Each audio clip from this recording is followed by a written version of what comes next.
Hi, welcome back to day 2 of the no editing challenge. I have a market today, so I figured I'd do my no editing video while I'm getting ready for that. So I am just adding labels to my soap bars, some labels that I had left off. So this is like one of my labels, and I figured I'd give you some tips on how to prepare for a market. So I've done a few. I started doing markets back in August of 2023.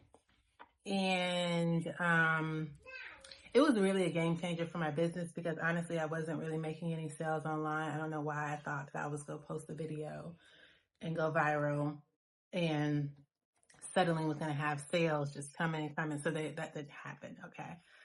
So I started doing markets and that really helped out. And my goal was always to make my vendor fee back. So whatever that was, I wanted to make that back. Now my goal is to make that vendor fee plus minimum wage for that time that I've spent at the market. The last market I was able to do that at, but the one before that I was not. So the good thing about this market is it's free. There was another soaper that I met at a few markets ago, and we exchanged phone numbers. You know, the soaping community, most of us are very supportive of each other.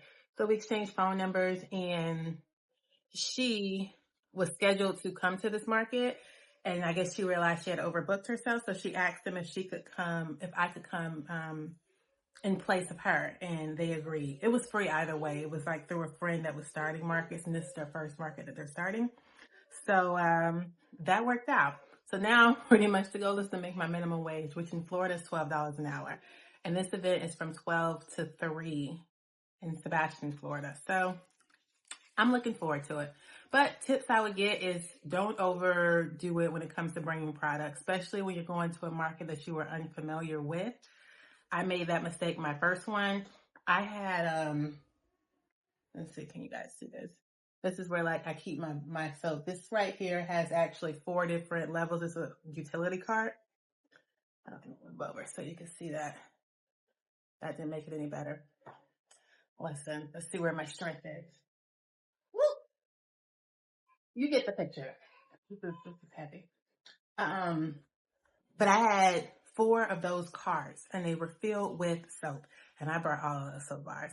It was over, I want to say like 150 bars. It was a lot and it was completely unnecessary. I sold maybe 15 bars that market. And on average, I'm not selling more than like 20 bars at a market. So I bring 30 to 36 bars. No, 3, 6, 9, 12. Yes, I bring 36 bars to the markets now because I have those little acrylic like product stands, and I put 6 soap bars on one row, and they're actually 2 different soap bars. So I have 3 of one, like I have 3 of my lavender and 3 of the carrot, and there's 3 rows of that. So it ends up being about 36 bars that I bring, and that's more than enough. So don't bring a lot. Bring different varieties, of course, but don't bring a lot of bars with you. Also make sure if like signs, I have this, like my TikTok sign. So if you have signs, it's good to have one that says what your business is, which I have one. I just need to find it. But this is my TikTok one where they can just scan the barcode and they can follow me. So make sure you have your signs with you. Make sure you bring a snack because especially if you're manning this market kind of by yourself, if you don't have like any family or friends to come there and help you, you'll get hungry. At least I get hungry all the time. You'll get hungry. And the thing is that you want to say, you know, I can trust that I can walk away and come back and my stuff will still be there. But my second market, somebody stole like 2 bars. And I know that they sold 2 bars because, like I said, I have them set up in the sets of 3. And when I came back, there was only one that was there for that set. And I wasn't making a lot of sales, so I knew exactly what I had up there, and they stole it. So you have to be careful of that, or get to know the vendors that are around you and ask them if they could watch it. But what I do is because I don't want to kind of have that obligation on someone, because if they get a sale, they're not going to be watching my area because they're getting a sale. So I will, sorry. lost my train of thought. But, oh, so I will just bring a snack with me instead of going to check out the places, unless I know that I'm going to have a friend or somebody that's going to be coming that can relieve me for a few minutes while I go look. Otherwise, I'm just eating there. Another thing is when it comes to selecting markets, I choose markets that are free to attend. Because the thing is that when you have people that come to a market and they have to pay to come there, I think they're less likely to spend money because they had to pay to come there. And usually if they had to pay to come there, they came there for one specific thing. Go back out, please. No. Go back out, please. Sorry, my kids are interrupting my no edited video. If this was editing, I would have edited them out. But I can't do it. Go ask Karen, please. So I tend to choose markets. Smiley's full-time job. I tend to choose markets that don't require a fee, because those people, because what I was saying is that people who paid a fee to come are usually interested in one specific area, or where they know what they came there for, and that's what they're going to get. So they're less likely to buy soap. Even though everybody needs to clean themselves, for some reason, some people don't look at soap as a necessity, and maybe it's because they have shower gel. I don't know. But soap is one of those finicky things that sometimes you can get random buyers, sometimes you can't.